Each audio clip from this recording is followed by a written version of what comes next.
Le Brésil a vaincu l'Angleterre. Les amis, bonjour à tous, j'espère que vous allez bien. Depuis la dernière fois, moi ça va super. Avant de commencer cette vidéo, n'hésitez pas à liker la vidéo, à commenter et surtout, le plus important, à vous abonner à ma chaîne YouTube pour ne manquer aucune notification. Merci à vous du soutien que vous me procurez au quotidien. Ça me fait hyper plaisir. Un grand merci. Les amis, aujourd'hui, nous allons revenir sur le match amical très intéressant entre l'Angleterre et le Brésil qui s'est notamment soldé par la victoire au bout du suspense de la Seleção sur le score de 1-0 grâce notamment à un but de Endrick. Et oui les amis, vous avez vu mon large sourire puisque comme vous le savez, Endrick va faire prochainement son apparition lors du mercato d'été au sein du Real Madrid. Donc je vous cache pas que je suis très content qu'il ait marqué lors de ce match amical contre en plus l'Angleterre à Wembley, hein, c'est pas rien. Mais plus globalement, pour revenir dans la rencontre, honnêtement les amis, c'était vraiment un match de très haut niveau. Les deux équipes honnêtement pouvaient à tout moment tuer le match. C'était vraiment équilibré, honnêtement peu de déchets techniques, beaucoup d'opportunités de part et d'autre. Vraiment ça a joué un magnifique football entre Bellingham qui faisait des dédoublements, des petites remises, des petits dribbles dans les petits espaces, des passes un peu intéressantes, tandis que Vinicius de l'autre côté, ce compatriote au Real Madrid, nous balançait des bijoux incroyables. D'ailleurs lui il a raté pas mal d'opportunités aussi Vinicius, mais en tout cas les amis, c'était vraiment un match très beau à observer.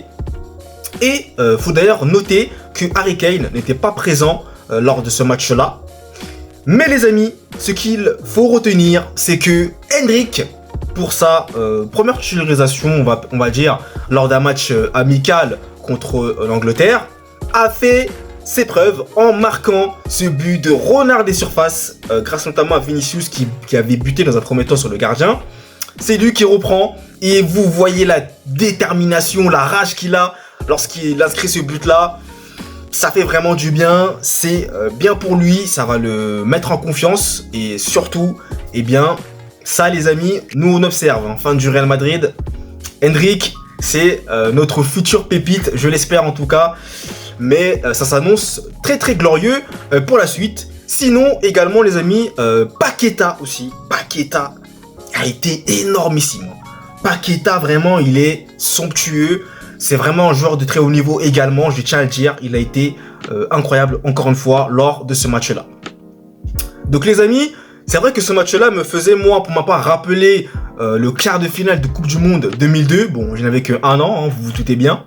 Et avec ce but notamment somptueux, ce coup franc magique, extraordinaire de Ronaldinho, hein, vous le savez tous. Et ça me fait un peu... ça m'a fait un petit peu de nostalgie, voilà. Je suis replongé dans ce quart de finale de 2002 entre l'Angleterre et le Brésil. Mais en tout cas, les amis, pour revenir sur le match, l'Angleterre s'incline donc 1-0 contre le Brésil. Et le Brésil, d'ailleurs, qui était sur une mauvaise passe en ce moment, parce que oui, ça n'allait pas très fort. Là, je pense aussi que le collectif, le groupe va reprendre aussi confiance avec cette victoire. Certes, ce n'est qu'un match amical, entre guillemets, hein, mais c'est une victoire contre l'Angleterre à Wembley. Et c'est une victoire qui va, je pense, faire reprendre confiance aux joueurs, tout simplement. Donc, le Brésil aura un deuxième gros test contre l'Espagne. Alors par contre, je ne sais pas si c'est aujourd'hui ou demain, par contre. J'ai un léger doute. Donc, je ne vais pas vous dire une bêtise. De toute façon, je vous dirai ça je vous marquerai ça dans la vidéo. Mais les amis, ça va être très intéressant d'observer Espagne-Brésil, puisque l'Espagne a perdu de son côté contre la Colombie sur le score de 1-0, grâce à un magnifique but d'Olivier Thom. Voilà, je dis clairement le terme, Olivier Thom. Allez voir ce but-là, vous allez vite comprendre pourquoi je dis ça. Et sinon, les amis, pour conclure, eh bien, le Brésil peut donc... avec cette victoire-là, repartir sur de nouvelles bases, je l'espère. Hein. La Seleção, la sélection aux 5 titres mondiaux. et on espère voir une amélioration dans le jeu du Brésil. Mais franchement, c'était plutôt intéressant ce qu'ils ont proposé contre l'Angleterre, avec notamment aussi Rafinha qui était par moments très dangereux. Il y avait du bon dans ce match-là pour le Brésil. Vraiment, il y avait du bon. Donc c'est à retenir, c'est à noter et c'est encourageant pour la suite. Voilà les amis, c'est donc la fin de ce débrief. Merci à vous de l'avoir suivi en intégralité. Et nous, comme à mon habitude, on se retrouve très très vite pour de nouvelles vidéos. Allez, peace et prenez soin de vous, c'est le plus important.